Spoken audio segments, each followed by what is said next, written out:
میں ڈاکٹر ساجد آج پھر آپ کی خدمت میں حاضر ہوں۔ آج ہم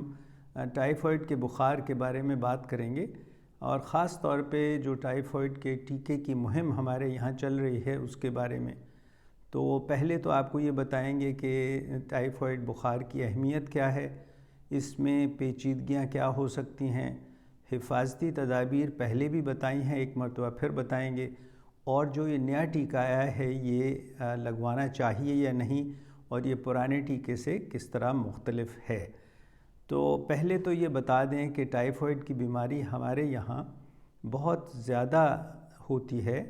آپ یہ سمجھ لیں کہ دنیا کے کچھ ممالک ایسے ہیں جس میں بہت زیادہ ہوتی ہے، اور ایشیا میں پاکستان بھی ایک ایسا ملک میں جہاں یہ زیادہ ہوتی ہے۔ تو یہ بیماری کافی حد تک زیادہ ہے۔ دوسری بات یہ ہے کہ اس میں ایک جو مسئلہ ہمیں آ رہا ہے وہ یہ ہے کہ جو دوائیاں عام طور پہ ہم ٹائیفائڈ کے لیے استعمال کرتے ہیں وہ اس میں اثر نہیں کر رہی ہیں، تو ہمیں زیادہ سخت دوائیاں دینی پڑتی ہیں اور زیادہ دیر تک دینی پڑتی ہیں، اور کئی مرتبے ہمیں ان کو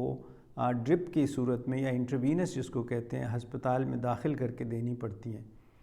اور اس کی جو پیچیدگیاں ہیں اس میں بہت سے جسم کے حصے اس کی زد میں آ سکتے ہیں، مثلاً جگر ہے اور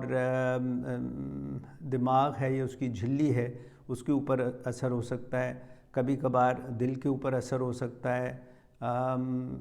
انتڑیوں کا تو ہم پہلے بتا چکے ہیں کہ انتڑیوں پہ اس کا اثر بہت برا ہو سکتا ہے، اور کبھی کبھار اس کا اثر ہڈیوں پر بھی ہو سکتا ہے۔ تو نہ صرف بیماری موذی ہے بلکہ اس کے اثرات جو ہیں وہ بڑے دور رس ہوتے ہیں، اور کبھی کبھار اس سے موت بھی واقع ہو جاتی ہے۔ تو کچھ تو بیماری کے بارے میں پہلے بتا چکے میں ہیں۔ آج جو آپ کو بتانے کا مقصد ہے زیادہ وہ یہ ہے کہ اس کی حفاظت جو ہے وہ پہلے بھی بتائی تھی، پھر بتا دیتے ہیں کہ حفاظت اس طرح ہے کہ آپ کھانے پینے کی جو چیزیں ہیں وہ صاف ہونی چاہیے، اور خاص طور پہ ایسا کھانا نہیں کھانا چاہیے جو باہر کھلا پڑا ہوا ہو، جو اس میں کوئی کسی قسم کی آلودگی ہو گئی ہو یا اس میں کسی قسم کی گندگی شامل ہو گئی ہو، اور پانی جو ہے خاص طور پہ وہ صاف پینا چاہیے، ابلا ہوا ہو تو بہترین ہے، اور ابال کے اچھی طرح اور صاف برتن میں پئیں، گندا پانی نہ پئیں، نہ اس کو کھانے میں استعمال کریں، اور نہ اس کو پھل اور سبزیاں دھونے کے لیے استعمال کریں۔ جب کسی کو ہو جائے تو پھر اس سے دور رہنا بہت ضروری ہے، اور اپنی حفاظت ہاتھ دھونے سے،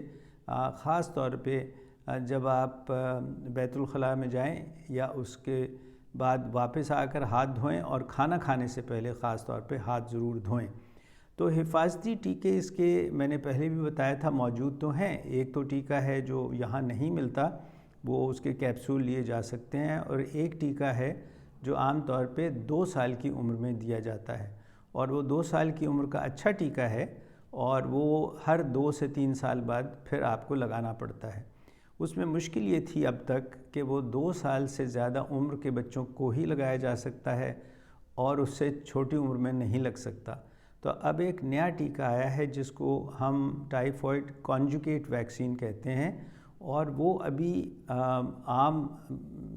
بازار میں ویسے نہیں مل رہا، اور ہماری کلینک وغیرہ میں بھی جو ہے وہ نہیں ملے گا کسی ڈاکٹر سے، مگر حکومت نے ایک مہم چلائی ہے جس میں 1 فروری سے لے کے 15 فروری تک 6 مہینے سے لے کے اور 15 سال کے بچوں تک کو وہ ٹیکے مفت لگائے جائیں گے۔ تو آپ یہ سمجھیے کہ اس کا فائدہ یہ ہے کہ ایک تو یہ بہت اس کا اثر زیادہ ہے، اور وہ ایک ہی ٹیکہ لگے گا، اور وہ 6 مہینے سے لگنا شروع ہو سکتا ہے۔ جتنا بچہ چھوٹا ہوتا ہے اس کو ذرا تکلیف زیادہ ہوتی ہے، تکلیف پہچاننی بھی مشکل ہوتی ہے، اس کا علاج بھی مشکل ہوتا ہے۔ تو اگر یہ آپ ٹیکہ لگوا لیں اور صرف ایک ہی لگوانا ہے، تو ہمارے جو مہم چل رہی ہے اس میں ہمارے جو حفاظتی ٹیکوں کے مراکز ہیں وہاں اور اسکولوں سے یہ چلے گی، اور اخباروں میں ٹی وی پر ریڈیو پر یہ بتایا جائے گا، اور آپ یاد سے اپنے جو بھی بچے ہیں جو 6 مہینے سے بڑے ہیں اور 15 سال تک کے ہیں ان سب کو ایک ایک ٹیکہ اس کا ضرور لگوا دیں، تو اس سے حفاظت ہو جائے گی۔ اس کا یہ مطلب نہیں ہے کہ اس کے بعد آپ احتیاط نہ کریں، مگر احتیاط تو ضروری ہے، مگر ٹیکہ ضرور لگوا لیں۔ تو آپ کو یاد دہانی کرانی اور آپ کو یہ بتانا کہ یہ ٹیکہ بالکل صحیح ہے لگانے کے لیے اور لگوانے لینا چاہیے، آج میں اسی لیے حاضر ہوا تھا۔